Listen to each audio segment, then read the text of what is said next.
الحمد لله الذي جل وعلا، والصلوات العطرة على خاتم الأنبياء وعلى آله وأصحابه شموس الفضل وأعلام الهدى.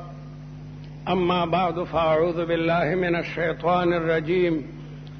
بسم الله الرحمن الرحيم. يا أيها الذين آمنوا قوا أنفسكم وأهليكم نارا وقودها الناس والحجارة. قال النبي صلى الله عليه وسلم: كلكم راع وكلكم مسؤول عن رعيته. شرانو او د مذهب اسلام خغورونو، زمونږ حضرت مولانا صاحب تاسو ته بهترین خبرې وکړې او زما باره کې د خپل حسن ظن اظهار وکړو. زه یو ادنا طالب یم، الله تعالی د دې په عمر کې برکت کړي. دا د دې حسن ظن دی. زما وروڼو، موجوده مونږ د یو سیلابي دور سره تېرېږو او ډېر خطرناک دور دی. او د رسول الله مبارک پیشن گویانو ته سړی وګوري نو رسول مقبول صلی الله علیه وسلم فرمایلیو چې یو زمانه به راشي چې دا فتنې، بېدینۍ، بېحیایۍ دا به د دې تورو شپو په شان راځي. تکه توره شپه که قطاع اللیل المظلم، هم اقا زمانه ده. یصبح الرجل مؤمنا ویمسی کافرا. رسول الله مبارک فرمایي چې دومره زیاتې فتنې وی چې سحر به سړی مسلمان او ماښام کې به کافر شوی، ماښام به مسلمان او سحر کې به کافر شوی. زما وروڼو مغه زمانه ده. خلق دومره غیرت کوي، د تاکال غیرتمندو خلقو هغه تارونه لرې کړل. موږ حیرانه یو چې دا حکمرانان ولې د مسلمانانو د جذباتو احترام نه کوي. د یو حاکم نه به الله تبارک وتعالی تپوس کوي چې ته د علاقې حاکم وي، تا ولې خلقو ته نیغه لاره نه ښیله. زما وروڼو، دا حکام به د ټولو نه مخکې د الله تعالی دربار کې پیش کېږي. رسول الله مبارک فرمایي: کلکم راع. په تاسو کې هر یو سړی راعي او نگهبان دی او تاسو نه به د رعیت باره کې تپوس کېدی شي. د پلار نه به د بچو باره کې تپوس کېږي چې تا بچي مسلمانان کړي که کافران کړي دي. د پلار نه به تپوس کېدی شي چې تا بچي ته د دین خبرې خیلې وي او که نه وي دې خیلې. افسوس دی چې پلار خپل بچی هغه جماعت ته نه رالیږي او بے حیاو کسانو سره لیږي. سبا دغه بچی به غلاګر شي، بدماش به پوډري به، د دې ټول وبال به پتا باندې وي. تا ولې د خپل بچي رهنمایي نه کوله؟ تا ولې هغه ته نیغه لاره نه ښیله؟ زما وروڼو، اصل شی خو عقیده ده.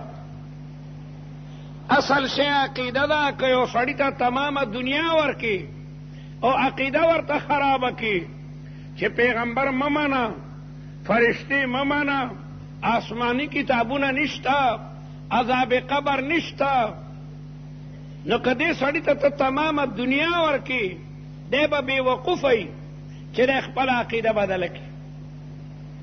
دا د دنیا 80 کاله او یا کاله دا خو لکه د بجلی په شان په تیزۍ باندې روان دی.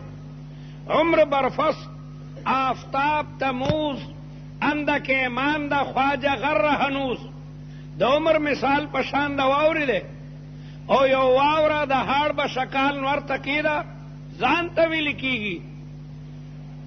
80 او یا کاله ځان ته تېرېږي او بیا د قبر عذاب، بیا د میدان محشر رسوایی او بیا د جهنم هغه ابدي عذاب، هغې ته څوک ځان ټینګېدی ځان ټینګولی شي.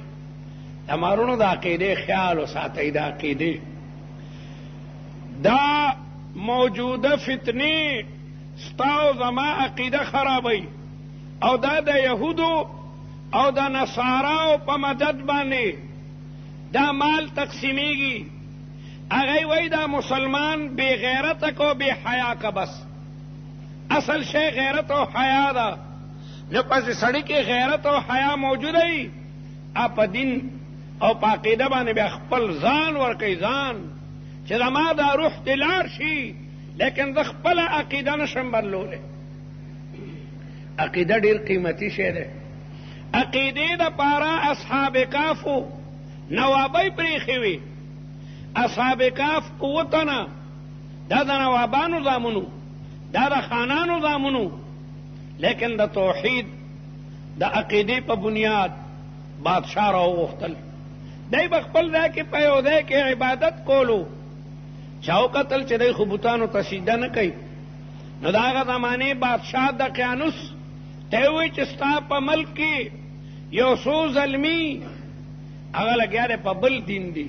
بادشاه راوغوښتل، رضوانانو سم شئ، ستاسو خلاف ما ته رپورټ را رسېدلی دی چې تاسو بوتانو ته سجده نه کوئ.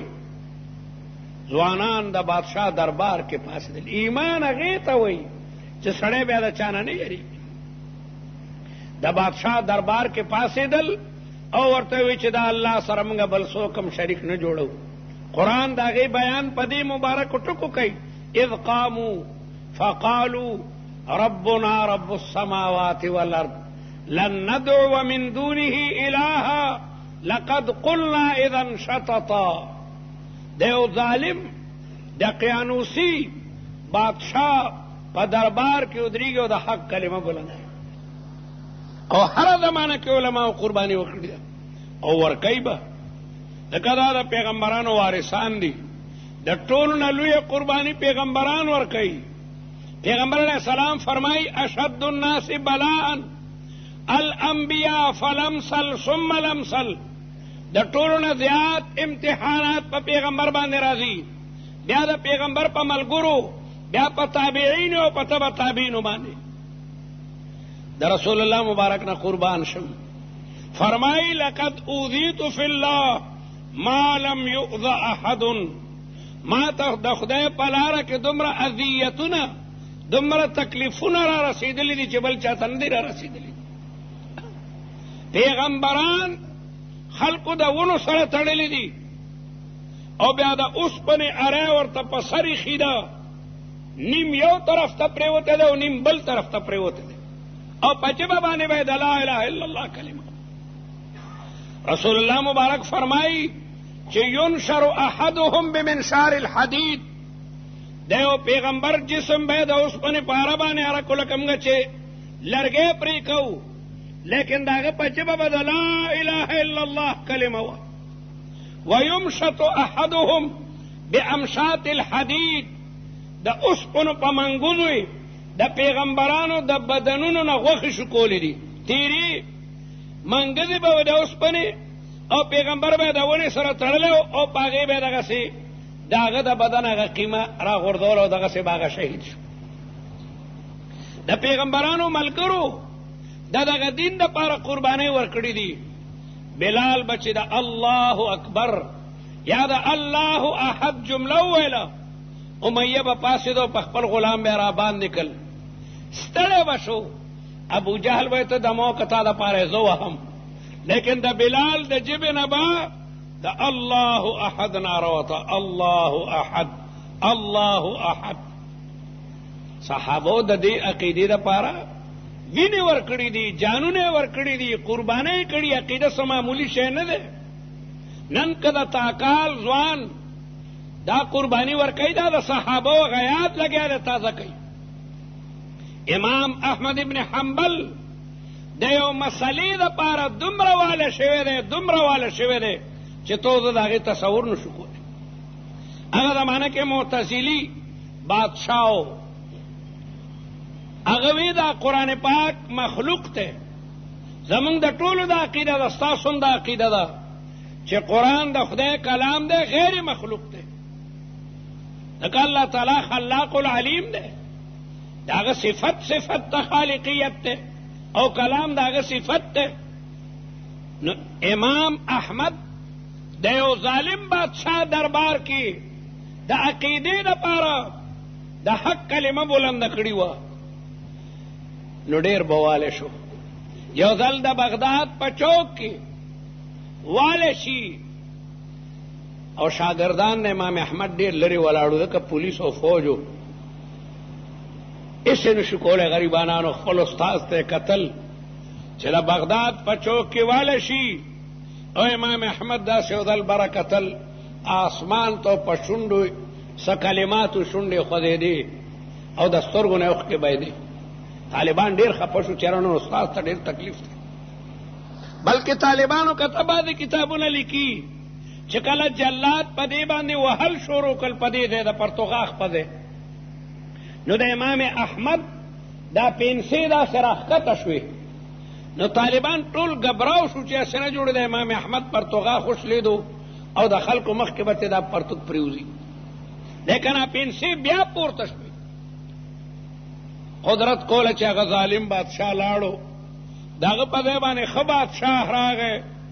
امام احمد د جیل نه راوستو، ډېر اعزاز و اکرام یې وکړو او قدر و منزلت یې وکړو چې جي هغه مخکیني ظالم تا باندې ډېر ظلمونه کړي دي، تا ته به الله د هغې اجر درکوي. دی چې کور ته راغی دنیا مبارکۍ ته راتله. جیل نه چې یو عالم راوځي بیا ټول ملګري ورته راځي. د یو شاګرد ته تپوس وکړو جي ورځ د بغداد په چوک کې ته واله شوې، تا بره اسمان ته کتلي او د سترګو نه د اوښکې بهېدې، دا څه چلو؟ ای بچو تاسو ته څه پته وه؟ په دغه ورځ جلادانو ته حکم ملاو شو چې اضربوه علی المئزر، د پرتوغاښ په دغه ځای باندې په دوره ګزار ورکوئ. مقصد دا و چې دا پرتوغاښ به یې وشلېږي. نو د عالم دپاره دا لږ لوی شرم دی چې د تمامې دنیا په مخ کې د یو عالم نه پرتوګ پرېوځي. نو ما د رب العالمین نه سوال وکړو چې خدایا که زما دا هډوکې چوره چوره شي او غوښه راته تیکه تیکه کي، مولا ډېر پې خوشحاله یم، ځکه ستا د یو خبرې دپاره زه لګیا یم میدان ته راوتی یم. ای ستار العیوبه زما پرده وساتې، نن خو جلاد ته حکم ملاو دی چې ما د میزر د پاسه وهي. نو زما د رب العالمین په ذات قسم امام احمد وایي چې د سحر نه تر ماښامه پورې څومره جلادان بدل شول او نوي نوي دورې راړلې. الله تعالی زما پرتوغاښ دومره مضبوط کړی چې د اوسپنې زنځیر هم دومره کلک وي. زمونږ اکابرو زمونږ امامانو قربانۍ کړي دي. امام ابو حنیفه رحمت الله علیه جیل کې مړ دی، په سر سره به یې والو، لیکن هغه یې د حق نه چې کوم دنه اورېدلي نه دي. سعید ابن جبیر د حجاج په دربار کې د حق کلمه ویله. ډېر لوی سړی دی سعید ابن جبیر. او حجاج ابن یوسف یو ډېر ظالم گورنر تیر شوی دی او ده به هغه ته باقاعده وی چې ظلم مکو، دا خبره دی غلطه ده، دا خبره دی غلط. بادشاہ حجاج د سعید ابن جبیر خلاف د قتل حکم وکړو چې چېرته مو بیا مونږ ته نو قتل یې کړي. علما راغلل سعید ابن جبیر ته، حسن بصري او دا لوی لوی چې تا خپله غاړه خلاصه کړه، خدای ته وګوره دا چېرته ځنګل کې خپل عبادت کو، نن سبا دې وجني. د علماو په وینا باندې سعید ابن جبیر ځنګل ته بس لاړو او د الله تبارک وتعالی عبادت ځنګل کې کولو. حجاج ته پته ولګېده چې سعید نه ښکاري، نو پولیس ته آرډر وکړو چې ورشئ کوم دی کې چې سعید مو بیا مونږ رایولی. او متلمس ابن احوس دا یو ډېر لوی پهلوانو او ده ته د شام 20 پهلوانان نور ورکل، اسونو باندې سواره کړل او اعلی تورې او وی ورته ورکي چې ورشئ کوم دی مو چې سعید ابن جبیر راونیولو رایولی. فوج او سپایان په اسونو سواره په ځنګلو کې ګرځي. په یو ځنګل کې د یو راهب نه متلمس تپوس وکړو چې دارنګې یو سړی تا نه دی لیدلی، سعید ابن جبیر نوم دی، نری دی، داسې ګیره ده، داسې رنګ دی. راهب دا د یهودیانو بزرگ ته وایي یاره بل ورځ په دې لاره داسې یو سړی تېرېدو پولیس والا آسونو ته منډه ورکړه لاړل چې ښه لرې لاړل څه ګوري چې سعید ابن جبیر په سجده پروت دی ځنګل کې څوک هم نشته او د الله تعالی سره د راز و نیاز خبرې کوي لګیا دی وظایفو کې اخته دی دی انتظار وکړو د سجدې نه چې سر را پورته کړو او سلام یې وجارستو متلمس پہ سلام واچول السلام علیکم سعید ابن جبیر ورته وعلیکم السلام ورحمت الله وبرکاته او بیا وی ځوانانو څنګه رالی ورته وی عجب حجاج ابن یوسف هو يدعوک د حجاج خبرو من هغه دی غواړي خپل دربار ته سعید ورته پرې نه ما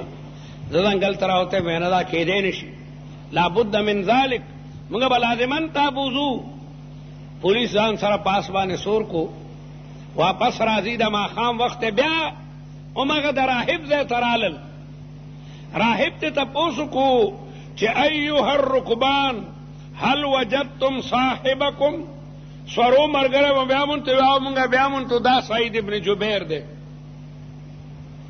راهب ورته خپکیږي ما بر روحیږي چتا فإن اللبوة والأسد ياويان حول الدير لک سات پس په د زمري ماده او زمری برازي او هغه د دې عبادت خانه نه بهري نو زه یریږم زمری مو نه خوري نو پولیس والا یکدم برو خطل سعید ابن جبیر وې د خدای يهودي مکان ته نه خېږم پولیس وې د موږ نه تختیدل غواړي راهب ته وې د ضمانت والا راهب ورته ما ته ضمانت راکا د ورته وی چې زه د خدای نوم په ضمانت کې در کوم الله زما ضامن ده نه تختم راهب پولیس ته وی چې د ډیر لوی ذات ضمانت در کو بس ټیک ته دی نه تختی لیکن راهب هغه سپایانو ته تیر او کمان ورکل چې تاسو به اوس ګورئ اوس به لبوا راځي لبوا په عربۍ کې د زمري مادې ته وایي زمری او د زمری ښځه به دلته راځي او زه یریږم چې دا سعید اونو خوري نو چې کله زمري نږدې کېږي نو په غوښې ولی زبردست غشي زمري نه پورې را پورې وته دی برنه تماشه کوي او په رښتیا اول د زمري ماده راله او سعید ابن جبیر په سجده پروت دی چېرې دلته بار به نفل کوم نو هغه ماده راځي او د قدمونه ښکلوي او په قدمونه یې ځان مږي لکه دا پیشو بعضې وخت کې خپل مالک سره ځان مږي را مږي فتمسحت به وتحققت به ځان یې ورسره باقاعده مږلو هغه یې بره نه ګوري او بیا هغه لاړه کېناسته لرې زمری راغی زمری د سعید بن جبیر قدمونه ښکلوي فتمسح به وتحقق به ای پوه شو چې سړی صاحب د کشف و کرامت دی او تمام شپه د زمری او دا ماده د سوکۍ کوي او دی په عبادت کې مشغوله دی سحر وختي راهب راکوز شو او د ده لاسونو خپې ښکل کړل ورته وی ما ته د خپل پیغمبر مبارک څه خبرې بیان کا سعید ابن جبیر ورته د دین او د رسول الله مبارک څه خبرې بیان کی راهب ایمان راړو او ما ته دعا کو چې الله تعالی ما د اسلام په دې مذهب باندې مړ کړي سپایانو د شپې دا منظر کتو هغه یې راکوز شو او ورته یې ګوره موږ ته به خیرې نه کې موږ مجبوره یو نوکران یو د ملازمت خبره ده حجاج موږ ته دا ویلیو که سعید مو کتو بیا مرا نه وستو نو ښځې به در باندې طلاقي دې په موږ ښځې طلاقېږي دې وجې نه موږ تا بوزو روان شو او راهب خو یې بس ما اسلام قبول کو زه به همدغه عبادت خانه کې یم لاړه کې په بله شپه په ځنګل کې راله بیا په ځنګل کې یو جومات ته ورننوتل او ځنګل دی د زمرو اوازونه دي پکې سپایان کمرې ته دننه شو ده ته وایي تم راځه ده وی ما بهر پرېږدئ دا زما اخرنۍ شپه ده سبا به تاسو ما حجاج ته وړاندې کوئ هغه به ما قتلئ پرېږده دا اخرنۍ مونځ دی خدای سره مناجات دی چې دا شپه زه دې کې تېره کړم هغه وی چرانو نه تختوي ولی بیګا در تختیدلم دا الله تعالی نوم ضمانت کې در کوم. سپایان دن نشو لیکن بیا په ډیوټي سپایانو لګول چې لکه د دې چر کې ګورو نه تختی الکه ظالمانو بیګا خو تاسو داغه کرامت قتل او چې مریخ پیخ کولای لیکن انسان ډیر شقی القلب دی بیا د پیسو د پر دی بیا په خانه کعبه باندې ډزې کوي او په مدینه باندې بیا دی لګیا دی ډزې بویت لوجی سحرنا او متلمس ابن احوس چې د پولیس مشرو حجاج ته اتینا بسعید ابن جبیر اتیتم متلمس ورته ورعینا منه العجب العجاب موږ دا غنه ناشنا خبرې کتلې دي مطلب دا چې کرامتونه به بیان کوم کېدې شي حجاج وبخي لما ته بل خبره مکو بس رامو سرادن نه کوي سعید ابن جبیر دیو ظالم گورنر مخ تزی نو حجاج ورته انت سعید ابن جبیر ته سعید ابن خی پیجندو هو مقصد بی عزتی وا هغه نام انا سعید ابن جبیر ورته وی انت شقی ابن قصیر د سعید مقابله کې پارابای کې شقی را دی سعید وای نیک بخت ته شقی وای بدبخت ته جبیر هغه ته وای چې په کم ده سړی جبیره تړلی پټای تړلی او قصیر هغه ته وای چې کم ماتی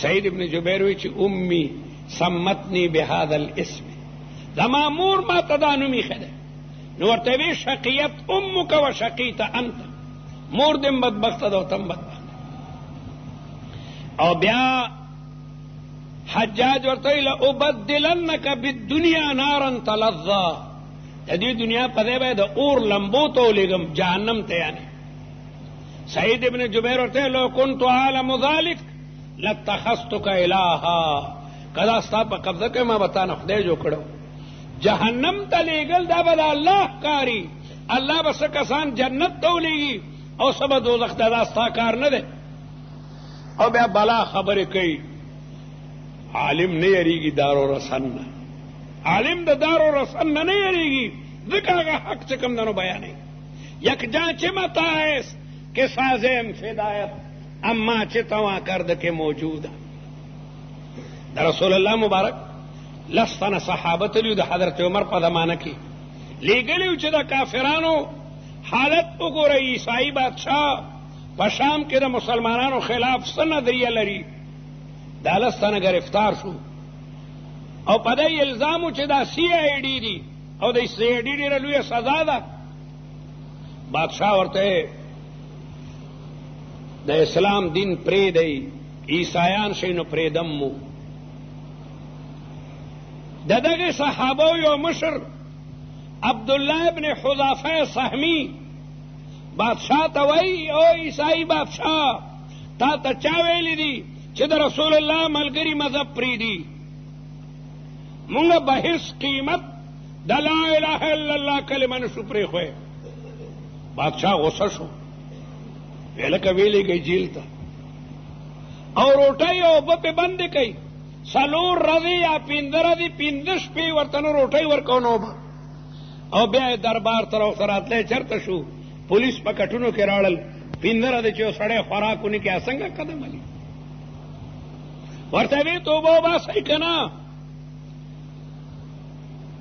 خبرې نشه کوله عبد الله ابن حذافه سهمی په کمزوري आवाज وای چې موږ هم په غزړه عقیده یو موږ د لا اله الا الله محمد رسول الله کلمه وای ریضوان ولی خراب وای وزارتونه بدرکم ودونه بدرتوکم د دې پیغمبر اتباع پرې دی عبد الله ابن حذافه سهمی وجړل چې دا څه خبرې کوي د رسول الله ملګری چټان او غرونه دي هغه عقیده به قیمت بادشاہ غصه شو ویلکه په لوی کړي کې د شړشمو تیل واچوي او اور ور پسې بل کوي نو هغه تیل سره شو او په دغه یو سړی د 500 تاریخو ویلکه د جیل نه پلان کې سړی راولې دوی په مخ کې دي سرو کړو تیل ته غورځوي چې دای لګه تماشا وکي چې په کم سړی په دغه د 500 حکومو پولیس هغه راوستو هغه کړي کې وګرځولو دفتر کې پرب کې داغه نه یو پیکوړه جوړه وی استاد دغه نمبر دی وی پاسا د عبدالله حذافه دی ورکې اولو غورځوئ. پولیس ونیولو اوچت کو عبدالله ابن حذافه په چغو چغو جړل. بادشاہ وی رای ولی کار جوړ شو، اوس به دی معافي غواړي. وی ولې جاړي؟ وی جاړم په دې چې او به سوځم کنه، په دې جاړم کاش چې تاسو سوځولې وې خدای دې بیا جوړ نه کړې وې او ما بیا یو ځل د لا اله الا الله کلمه ویلې وې او بیا دې غورځولې وې او بیا ته ستړی شوې وې او ما د لا اله الا یکجا چې متا اس کے سازم فدایت یو روح څه شی دی چې هغه د قربان کم، اما چې توا کرد کې موجود همینه سوکم د دغه یو روح لګیا یم مالک. نو سعید ابن جبیر حجاج ته هغه جوابونه ورکوي چې په حجاج سر وګرځولو. بیا حجاج بلا قیمتي کاڼي راړل چې دا کاڼي وګوره، زبرجد او یاقوت او زمرد او د دنیا کاڼي. سعید ابن جبیر وایي که دا کاڼي د دې دپاره جمع کړي چې د الله تعالی په لاره کې خیرات کې او د جهنم د عذاب نه ځان بچ کړي، نو فنعم المال الصالح. او کنا دا دې د غرور او تکبر دپاره ساتلی نوی وي چې فنفحة واحده. کله چې اسرافیل علیه السلام شپېلۍ ووایي دا مال او دولت په بیس نه پکارېږي، واخرجت الارض اثقاله، د ځمکې نه به د سرو درو د سپینو درو خزانې راوتي. بیا حجاج ظالم ووایي چې دوپړې باجې راړئ، څنګه رباب راړئ، ځکه دی د قتلومه لږه خوشحالي کوي، خابو شوی دی. نو هغه رباپونه چې غږېدل او دوپړې باجې، سعید ابن جبیر په چغو چغو جړل. نو ورته وی الهو ذلک، ولې دا لهو ده؟ وی لا بل هو حزن، حزن دی. کله چې دی تورو والا په دې شپېلو کې پوکې ورکو، ما ته د اسرافیل علیه السلام شپېلۍ را مخکې شوه او دا د رباب تارونه دا خو د ګړې د بیزي کلمې دي، قطعت بغیر حق، او دا د دوپړو باجو لرګی خشب شجرة قطعت بدون حق وهذه الاشیاء ستبعث معك یوم القیامه. دا به د قیامت پر ورځ باقاعده دا را جمع کیږي او تا ته به په دې سزا درکېدی شي. حجاج ورته ووایي چې ای قتلة تحب ان نقتلک، په کومه طریقه دې ووجنو؟ معمولی خبره نه ده. عالم ته الله تعالی قوت او طاقت ورکړي، د سره د ایمان هغه جذبه وي. بعضې سړی خو دې وخت کې به خبر هم نشي کولی، لیکن سعید ابن جبیر حجاج ته وایي چې اختر انت ایها الحجاج ای قتلة تحب ان اقتلک یوم القیامه. ته چې ما وجنې د قیامت پر ورځ به درنه د دې زه بدل الم، نو که د مخکې نه مې حلالې د دې بدل به هلته هم دغه درته در کوم، که د شا طرف نه مې وایې د دې بدل به هلته ته خوښ که چې په آخرت کې به کم قتل دې خوښي. الله تعالی به د ذرې ذرې حساب علي. حجاج غصه دی، لکه د تمام عملو په مخ کې سعید هغه جواب ورکوي چې د حجاج په بدن خولې دي، ورته وی دی قتل یې کوي. نو وی خندل سعید ابن، یا جړل یا خندل چې دی خو خاندي. وی رای ولې خاندي؟ بیا سې د خدای حلم ته حیران یم او ستا جرأت ته حیران یم چې څومره کسان ته لګیا دی مسلسل وجنې او بیا هم الله تعالی ستا گرفت نه کوي. دی بوی دی قتل یې کوي چې بوتلینو د دغه وی انی وجهت وجهی للذي فطر السماوات والارض حنیفا. وی لکه قبلې طرف ته مخ مه کوئ، بل طرف ته حلال کوئ، مخې واړوئ. نو د یکدم وی اینما تولوا فثم وجه الله. وی مخې ځمکې طرف ته ښکت کئ، دې پلې حلال کوئ. نو د وی منها خلقناکم وفيها نعيدكم ومنها نخرجكم تارة أخرى. علماء قرباني ورکړي دي. د دنیا دا حال له مارونو یا سړی او پیاله چای هم نشي څښلی، او چې نه د اسلام په یو مسله که تا ننګ او غیرت کړی وي، د قرآن په یو مسله تا رنګ او غیرت دې کړی، د الله تعالی دربار کې به چې کوم دنو سرخروی. دا طالبان چې خپلې وینې ورکوي دا اسانه خبره نه ده. طالب پړه کې جذبه ده که زما مازغو کفره والوته په جنګ کې، لیکن د رسول الله دین په دغه ځمکه باندې قایم شو، قرآني نظام راغی، سبا به د الله تعالی په مخ کې د ترخروی به. دا طالبان د ګلونو په شان طالبان بمونو ته، بمبارو ته، توپو ته چې کوم دنو ځان وړاندې کوي. دا ولې؟ دا د اسلام د سربلندۍ دپاره چې زه فنا شم، شل ځله دې فنا شم، لیکن د خدای کلمه دې په دنیا باندې چې کوم دنو روښانه وي. دا ډېر بې غیرت اوس هم طالبان نه مني. ما ته بله کلي کې چا وایي دا طالبان څوک دي؟